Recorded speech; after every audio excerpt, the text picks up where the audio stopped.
So, John, are you more hopeful now that Joshua versus Fury or Fury versus Joshua will go ahead? As of from 9 o'clock last night, nothing's changed.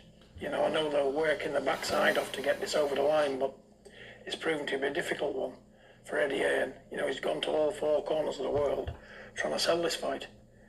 Because, and like I said earlier, nobody wants to invest because it's the wrong timing for their business. They want to make money out of it, and the timing will not allow them to make any money out of it. But the world wants it, and I think they're being in a rush with it. They're rushing the cake. And I think at the end of the day, when you rush a cake, it don't taste right. This fight could be made a lot easier, a lot simpler in the coming months when the people get back to easier ways, more or less normality, even though I don't think it's ever going to be normal again, because it's just the way things are moving on. Time. Those are the words of John Fury as he states that nothing has changed. It's a tough challenge for Eddie Hearn to go to all four corners of the earth to try to make a fight that he feels that is not ready to happen now. And he used the analogy of rushing a cake. The cake won't taste the same if it's rushed. And people are trying to make the most money out of it. No one's trying to spend the money in this pandemic. And he said that, people want the fight, but we need to wait till the fight gets made, wait till a good time or wait a few months later for the fight to get properly made. But then he says we may not ever see that time. So if he knows that, he's answered his own question now, hasn't he? Counterpunch. Okay, if John Fury knows this, we should stop all what these promoters want, what the networks want. Just get a site fee, get a date, get a venue, regardless of the crowd. Because if the crowd's going to be the problem, we don't need to be that problem. We need a solution.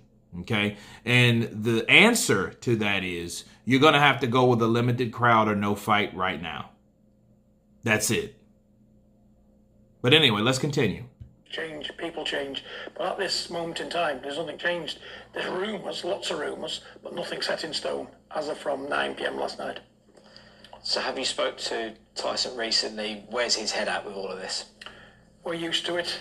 I said, just sit tight. If they can make it, all well and good. And if they don't, By the way, last Saturday was the clock ran out from last Saturday. And if we didn't want the fight, we still wouldn't be negotiating. We want this fight.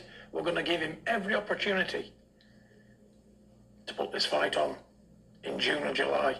But if he doesn't fight in June, if they can't put it on in June or July, we're going to fight anyway, with or without AJ. We've made this quite clear to these people from the word off. But hope he can make it. He's trying. He's doing the best he can. By the way, you wouldn't expect Bob Arum to run all over the world at 90. Frank Warren's 70. Eddie Hearn's only a young man. And he does a great job, don't he? Yeah. Those are some surprising words from John Fury, though, as he states that, I did wonder, and that actually answered my questions, like why isn't Bob Arum and Frank Warren putting more effort in? You guys heard me ask that question. Well, it makes sense, of how he explained it. Bob Arum's 90 years old, which he is. Frank Warren is a 70 years old, or 70 plus, or 70 around that area, which he is. But I guess because he's the younger one, he's doing the best that he can with the youth that he possesses. Now, I did like what John Fury said, because he's like, hey, he's doing a good job, isn't he?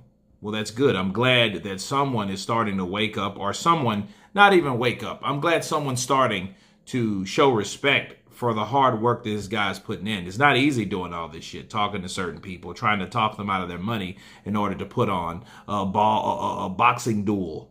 Okay, a very highly anticipated boxing duel, but nonetheless a boxing duel. And they require hundreds of millions of dollars to get the fight done. So that by itself is already like a good thing. Okay, that's a very good thing. Let's move on. I like his interviews. He's to the point. He's a good character. His dad can be proud of him. He's doing a good job. And I really hope that he hasn't shot himself in the foot by letting the cat out the bag too early. Because I feel that's what he done, because he wanted to be the one to announce it. He wants to be the top promoter in the world. He wants to enhance his situation and go forward. It makes him look better if he can put this fight on. Because he said it, he said he could do it, and it'll make him look like the best promoter in the world if he can put it on, and good luck to him. We're just sitting tight, waiting for the contracts, what say, venues and dates, and we will bam, sign and box. We're ready to go. We don't need a long training camp. So I'm going to stop there because it was about what he said in the first place. He said he's ready to go, so we already covered that. But, you know, I'm glad that he actually is giving Eddie Hearn some proper respect. You know, a lot of times people don't appreciate the things that he's doing, and guess what? It's only him doing it. Now, I know Frank Warren, the Counterpunch Frank Warren. Yeah, I know he's 70 years old, but that don't mean he can't get his ass on a plane. Counterpunch. Now, Bob Arum, that's a little, you know, he's like 90. So would you expect him to go on the plane with all the shit going around? You know what I mean? He can't carry weed on the plane, people, because, you know, Bob Arum's a good avid smoker. Okay, avid. He doesn't deny that. So, you know, that would keeps him healthy, keeps his mind sharp, and I believe it does. Whatever, you know. Medical purposes as well as recreational. Cool. But, you know, I think Frank Warren or someone, even if it's not Frank Warren or Bob Arum, somebody on that side that can be as an ambassador for that person or to stand in that person's place while Eddie Hearn does all this and relay messages back to Eddie Hearn.